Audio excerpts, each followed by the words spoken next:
ദൈവ തിരുനാമത്തിന് മഹത്വമുണ്ടാകട്ടെ. പ്രിയമുള്ളവരെ, ഇന്ന് രാവിലെ നമുക്കൊരുമിച്ച് ഒരു വേദഭാഗം നമുക്ക് ധ്യാനിക്കാം.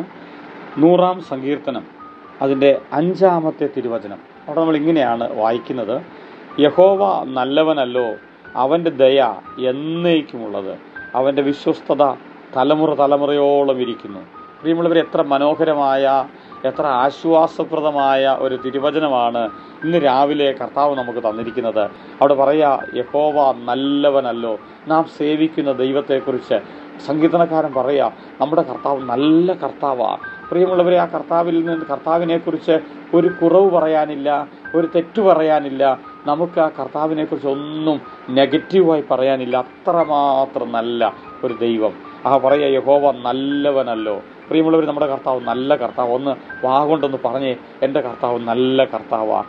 ദൈവത്തിൻ്റെ ദയ എന്നേക്കുമുള്ളത്. കർത്താവിന് നമ്മളോട് ദയ ഉണ്ട് എന്ന് മാത്രമല്ല, അത് എന്നേക്കുമുണ്ട്.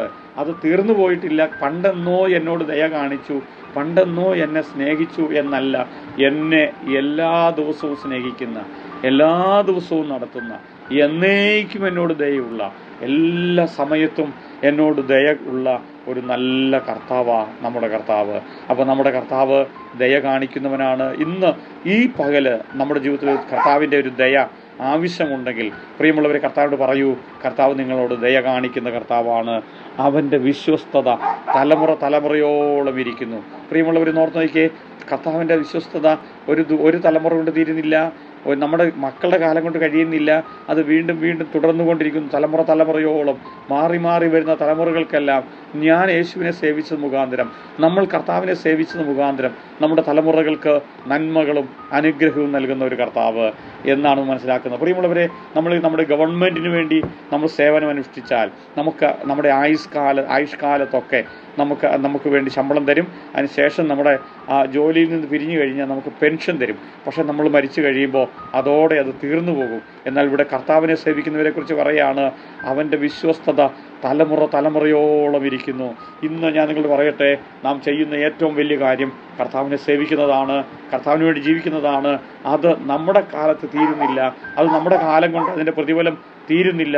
പകരം നമ്മുടെ കാലത്തിന് ശേഷവും കർത്താവിൻ്റെ ആ നന്മ അനുഗ്രഹങ്ങൾ നമ്മുടെ തലമുറകളിലേക്ക് ലഭിക്കാനിടയായിത്തീരും. കണ്ണുകളടയ്ക്കാം, നമുക്ക് പ്രാർത്ഥിക്കാം. പ്രിയ പിതാവേ, അങ്ങ് ഞങ്ങളെ സ്നേഹിച്ച നല്ല സ്നേഹത്തിനായി ഞങ്ങൾ നന്ദി പറഞ്ഞു. ഞങ്ങൾക്കൊരു നല്ല ദൈവം ഉണ്ടെന്നുള്ള ആ ബോധ്യം, ഞങ്ങളോട് ദയ കാണിക്കുന്നൊരു കർത്താവുണ്ട്. ഞങ്ങളുടെ കാലശേഷം ഞങ്ങളുടെ തലമുറകളെ നോക്കുന്ന, ഞങ്ങളുടെ തലമുറകളെ നടത്തുന്ന, അവരെ പരിപാലിക്കുന്ന ദൈവമേ, ഞങ്ങൾ അങ്ങയെ സ്നേഹിക്കുന്നു. അവിടുത്തെ സ്നേഹം കൂടുതൽ അനുഭവിക്കാൻ ഈ പകലും കർത്താവ് ഞങ്ങളെ സഹായിക്കണം. കർത്താവ് അങ്ങനെ ചെയ്യുന്നതുകൊണ്ട് ഞങ്ങൾ നന്ദി പറയുന്നു. യേശുവിൻ്റെ നാമത്തിൽ തന്നെ, ആമേൻ. പ്രിയമുള്ളവരെ, കർത്താവിനെ സേവിക്കാം. തലമുറകൾ നന്മ അനുഭവിക്കട്ടെ.